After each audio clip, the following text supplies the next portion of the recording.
In today's video, we're going to talk about the truth about nail speed. Is faster better? Should you take your time? All this we're going to dive into right now on the Biz Talk.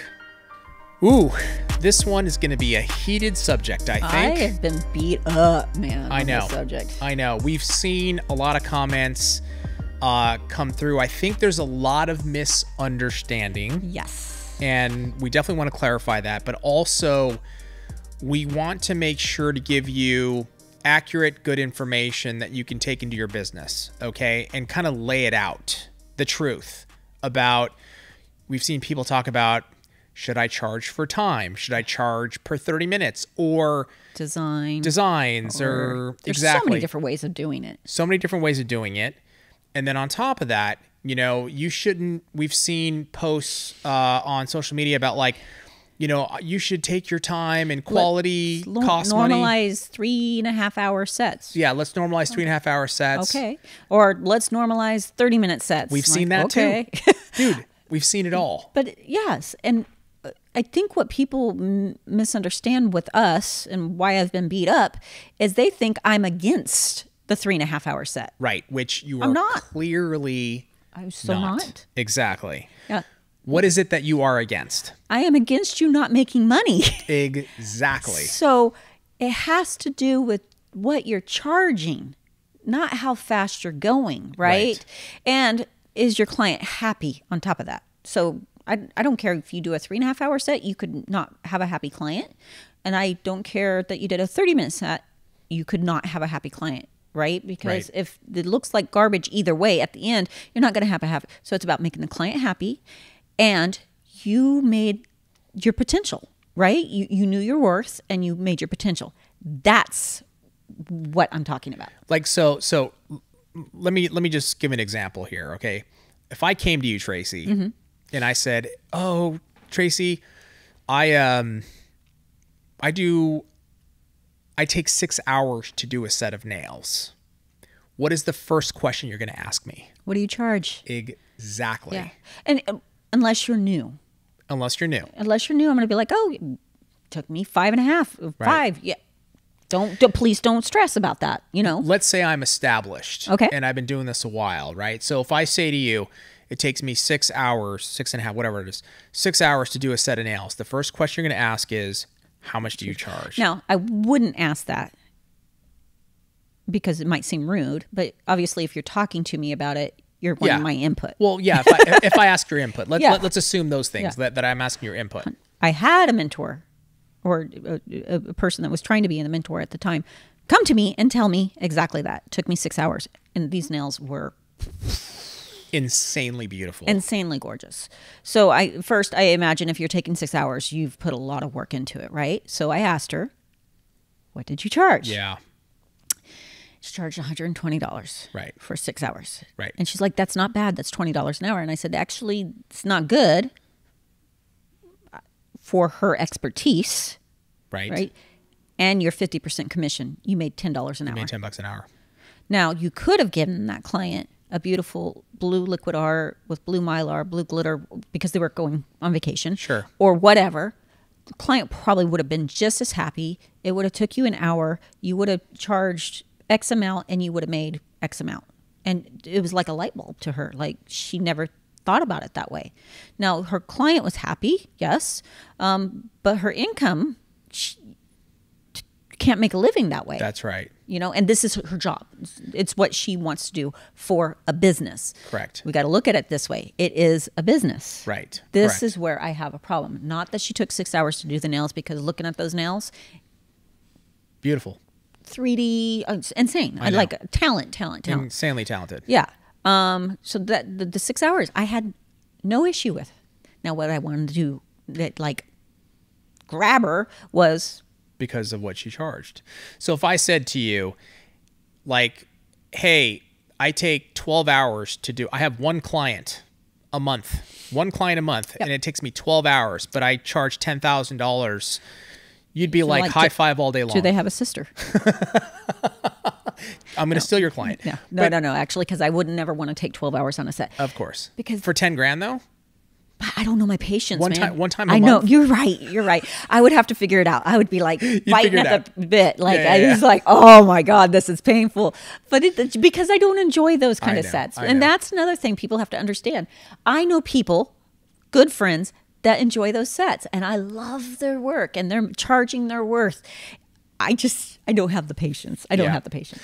So when we talk about time and speed, right? Like if we want to guide somebody in the right direction, okay, somebody that's starting out, or even somebody that's been doing nails a while, but is struggling and financially, that's something that we have to look at. We have to analyze their nail business, and one of the areas of analysis is going to be it's never time alone. It's time and money. How fast, how much, right? Like those things have to go together. If that formula makes sense, if how long plus how much is like ding ding ding ding ding, yo, you're making good money, well then you're good to go. Yeah. There's no need to discuss. And sometimes even when talking to people that maybe take 6 hours to do a set, I'll start talking to them, and it's what we figure. Well, I can't go any faster. Well, so I'm imagining that was mostly art, and they're like, well, it took me an hour for prep. Okay, now we can talk. We need to have a conversation, because it shouldn't take that. What are we doing? What things are we repeating that we can take out, that we can bring you maybe even down to 5 hours? Now, you still should be charging the same amount for that design where you're making money and then you're charging your worth. But hey, we can shave sometimes. So there is sometimes room for improvement. Sure. Now, sometimes it's not the set, it's usually the artwork that takes a while. And what I would say is, let's not worry about normalizing 30 minutes. Let's not worry about normalizing 3.5 hours. Let's normalize us making an income. Yes. Let's normalize us making an income. That is the biggest overlooked area. We're talking about time. We're talking about let's normalize this, that. In the end, if this is going to be your profession, what we need to normalize is you've got to make good money to support yourself, your family. Like, it needs to be a good job, like a good business that you can actually not have the stresses, the financial stresses. Like, it's the worst. You know what I mean? You're trying to work and you're not making enough money, but then you're doing 2-3 hour sets, and it's like, it's crowding you. Like, the stress is too much. And if we're working in the salon together, right? And obviously I like to do more, not literal art, right? I'm more glitter, things like that. Abstract. Abstract. And I like to do things, I think what people misunderstand too, I don't say, I'm going to do this and fill in 30 minutes once 30 minutes is done, it's done. Get out. It's like, no, I want the nails to look nice. So I'm going to make, but when I was in salon, especially doing it over and over, my time frame was done. Now, if Habib is doing a 6 hour set and I'm working the way I love to work, right? At the end of the day, we should compare notes of income, and it should be the same. The same. Right? Pretty much the same. Yes. So I did 6 to 8 clients or whatever in that 6 hours, and you did 1, it should be comparable. Correct. Right? A lot of people right now are going to say, how is that? You can't, Tracey, Habib, like, come on, one client's going to pay that much money for, I know people. Exactly. I know some amazing nail techs, and you know what? What's funny is they'll post sometimes their prices and like how long it took, and they'll do these shots, really cool shots, and people will chew them up. She has a full clientele. So nail techs are attacking her for it. But yeah, she's got a full clientele. She has a full clientele. So what we got to stop and think is, instead of attacking a nail tech that's doing it, we got to look in the mirror sometimes. And I've had to look in the mirror sometimes too. We all have to. Yes. Don't attack them. Let's look inside and go, hold it. How is she doing that? Yeah. Oh my God. Exactly. And that doesn't mean you jump from, I'm not charging enough, to I'm going to quadruple my prices. You can't do that either. Then we got to talk about a little business plan at that point. But people are out there doing it every day. Yes. And people are paying more than that for their eyelashes, and they're paying a lot for their hair. And Totally. why nails have to take a back seat to all that? We don't have to. I think one of the big misconceptions too, Tracy, is like if we're talking about time and like we want you like speed and we want you to improve your efficiency, people somehow, some way automatically think that it's like, well, that means that they're just not good nails. You know, like the quality goes down. Versus quantity. Quality versus quantity. But we're talking about quality and like we're talking about both. It like, can be both. You can have speed and you can have exceptional quality nails. 100%. Yeah. Right? Again, how do we determine that? If we think we're doing quality nails, but we've been in the industry for a while and we don't have a full clientele, and we get one person in and they don't come back, or they come back once and they don't come back, and we're just constantly struggling. Not that sometimes people move, you know, things drop off. You Sure. know, we're not talking about that though. No, but you notice like I'm always struggling to fill my books. I can't get a clientele. We got to talk about your quality. Yes. There's something amiss. Correct. Now, if someone's fast and they have a full clientele and they're completely booked, then they're obviously doing quality. Now, if there's someone that's doing 6-hour sets and they're fully booked and they're charging their worth, obviously they're doing quality sets too. Correct. I've seen nail techs on social media, you know, talking about that they do these like pretty amazing, extravagant, very detailed art nails. Insane. It takes them 3 to 3.5 hours. I've seen it. And you can see why. And you can see why. They're beautiful. Yeah.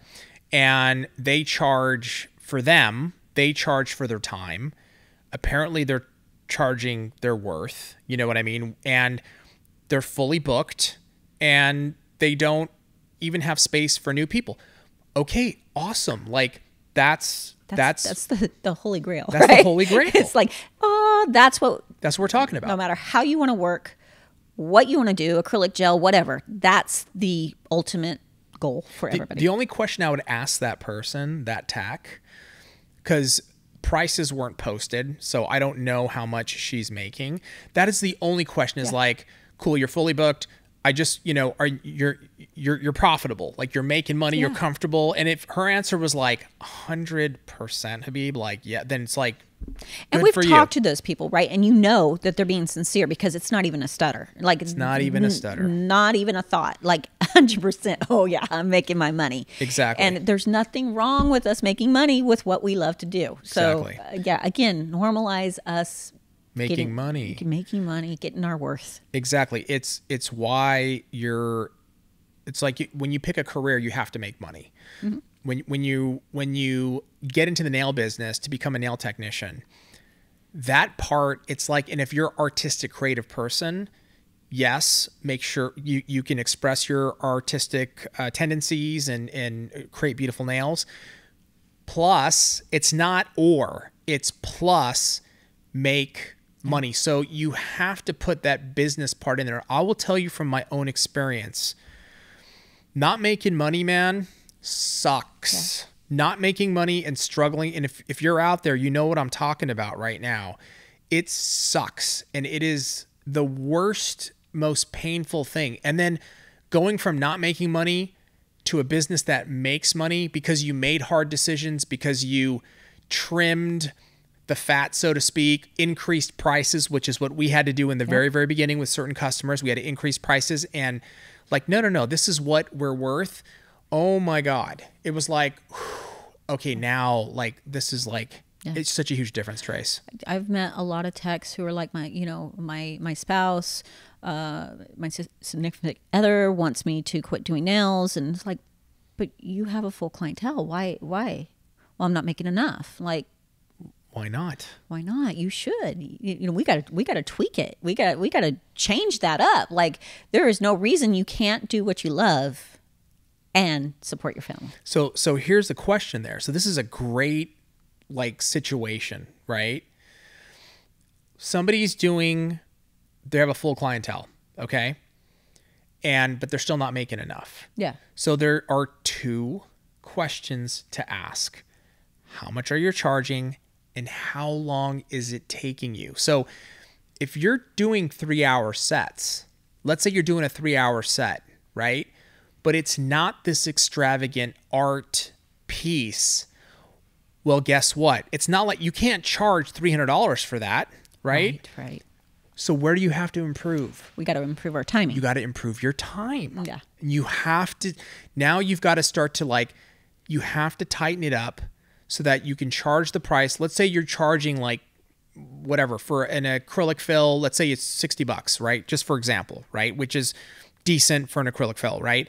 But it's taking you 2 hours or 3 hours for whatever reason, because your prep is taking forever. You have to tighten that up so you're making that $60 an hour, you know, or 45 minutes, whatever it is, to tighten it up, right? Right. And I think a lot of people right now, you know, some people are going to go, well, that means my quality is going to go down. No. Because most of the time, when we take people's timing down, it's not about the quality. It's about the steps you're repeating, the unnecessary things that you're doing where you will achieve the same results. Exactly. And what is the ultimate sort of judge and jury of quality? It's the customer. Did they pay you? Did they pay and you? Did they come back? Are they coming back? Yeah. And so you might be saying to yourself, well, my quality is going to go down. But you're the one that's judging that. Let's put it to the test. I mean, the market has to ultimately make those decisions. It's kind of like making content on the internet in the same way, Tracey. It's the same thing. People are like, well, no, I have to get full production and I have to take, you know, it's not perfect. It's got to be perfect. Yeah. And then you put it out and it doesn't do well, you know, whereas we'll shoot a video, it'll be kind of raw and it goes viral and gets like 1.2 million views. Well, who's the judge and jury? Yeah. It's the market. Yeah. Let the market decide. And we just did an episode on the OWC, and that's one thing that I talk with the OWC people, like, that's not the way I do it. That's not the way I do it. I'm like, okay, I just want you to throw out the way you do it. I want you to try it this way, which is going to, sometimes it decreases the people's time in half. And let's A/B it to that nail that you just did. And it turns out the same. If not, how many of them said, I like it better? I like it better. It's a lot of times we're just repeating things that aren't necessary. Yeah. I think you have to look at facts, okay? And not let opinions in the market and the nail industry like cloud you. So you have to look at your business and you have to look at time and you have to look at how much am I charging? Those two things. And then the third one that Tracey mentioned is the customer happy. Because maybe you're charging the right price and your time is good, but your customer is not coming back. There's a problem. That's when we have a quality problem. That's a quality problem. Yep. So you have to look at all those three things and figure out, where do you need to improve? If you're doing 3-hour sets and the nail's looking amazing and the customer's happy, but you're struggling, well, that means you got to raise your prices, right? If the quality is there and the nails are, you know, good, but it's not like this artwork masterpiece, but it's taking you 3 hours and you're struggling financially, that means you got to increase your time. You got to improve your time. Possibly both. Exactly. Yeah. So that is really the bottom line, is it not? It's total bottom line. Like, again, let's normalize just charging our worth. And sometimes we don't see our own worth is the problem. That's the problem. So we need to figure out what everybody else is making, and we got to bring ourselves up to that standard. Decide what business model you want to follow, but as long as you're making enough money, I'm happy. Yeah, we're happy for you. That's the key, and that's the point that is being made. That's the truth about nail speed. Yep. Is, you know, your timing, how much money you're making, is the customer happy? Those are the three things to look at, and as long as you do that, we think that you're going to be really, really good. Tracey, thank you so much. Thank you. Thank you guys for joining us, and we will see you next time on the Biz Talk. Subscribe the channel now. Subscribe the channel now. Subscribe the channel.